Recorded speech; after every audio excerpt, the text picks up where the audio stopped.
যে sell, animal sell আর plant সেলের মধ্যে পার্থক্য, উদ্ভিদ কোষ এবং প্রাণী কোষ।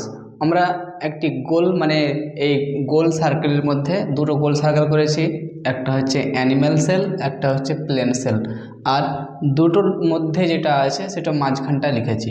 তাহলে অ্যানিম্যাল সেল বলতে প্রাণী কোষ হবে গোলাকার, প্রাণী কোষ হবে কি গোলাকার আর ছোট, আর হচ্ছে উদ্ভিদ কোষ হবে চারকোনা বড়, কারণ উদ্ভিদের সব কিছুই বড় মানুষের থেকে, তার জন্য উদ্ভিদের লার্জ চারকোনা এবং বড় উদ্ভিদ কোষে। তাহলে সেল, উদ্ভিদ সেলের কি বড় আর প্রাণী সেলের ছোট।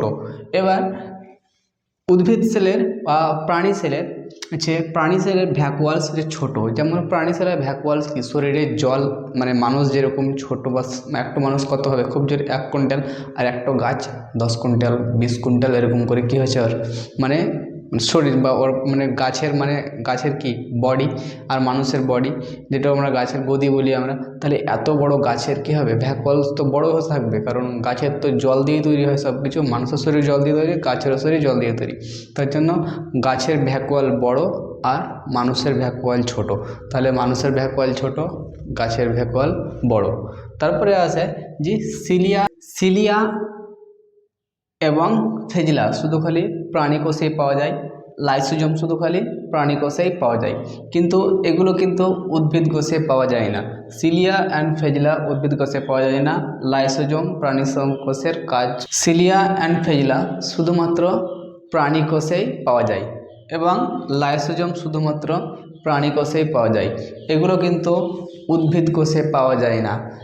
অ্যানিম্যালে শুধু খালি এগুলো পাওয়া যায়, প্ল্যান্টে কিন্তু ওগুলো পাওয়া যায় না। তাহলে কি কি পাওয়া যায় না?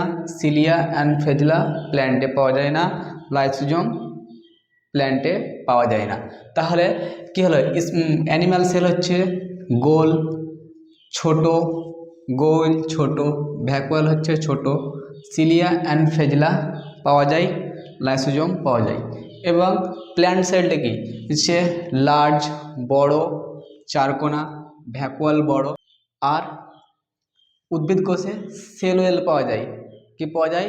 সেল ওয়েল, কোষ প্রাচীর শুধুকারী উদ্ভিদ কোষেই পাওয়া যায়। আর পোস্টেড, আর কি পাওয়া যায়?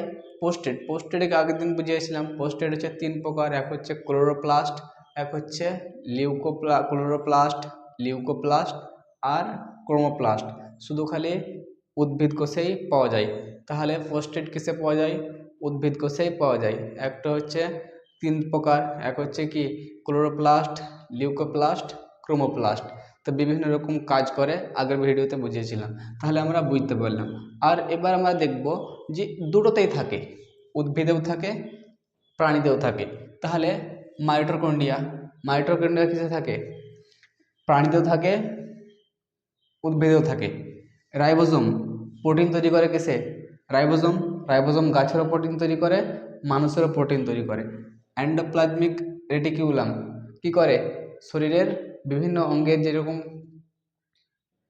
চর্বির কাজ করে এবং রাফ অংশ কি করে? প্রোটিনের কাজ করে, সেরকমই গাছেরও কি থাকে? কিছু চর্বি থাকে এবং কিছু অন্যান্য জৈবিক উৎসর্জন হয়, সেটা গাছেরও ক্রিয়া করে। আর মানুষের কি করে? চর্বির কাজ করে।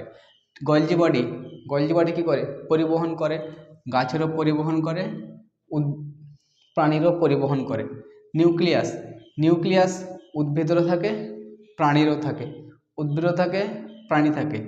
আর সেন্টোজোম দুটোরই থাকে, উদ্ভিদেরও থাকে প্রাণীরও থাকে, কিন্তু ছোট গাছের সেন্টোজোম বিভাজন করে, কিন্তু বড় গাছগুলোকে সেল প্ল্যান্ট বলে যে নামক একটি হরমোনে কি করে?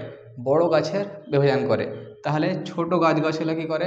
সেন্টোজোম বিভাজন করে, কিন্তু বড় যে সমস্ত বড় গাছ আছে ওকে সেল প্লেট বলি এক হরমোনে, ওটা কি করে? একটি সেলে ওর বিভাজন করে। তাহলে বুঝতে পারলাম। এবার আমরা দেখব যে ইউক্যারিওটিক আর প্রোক্যারিওটিক পার্থক্য কী।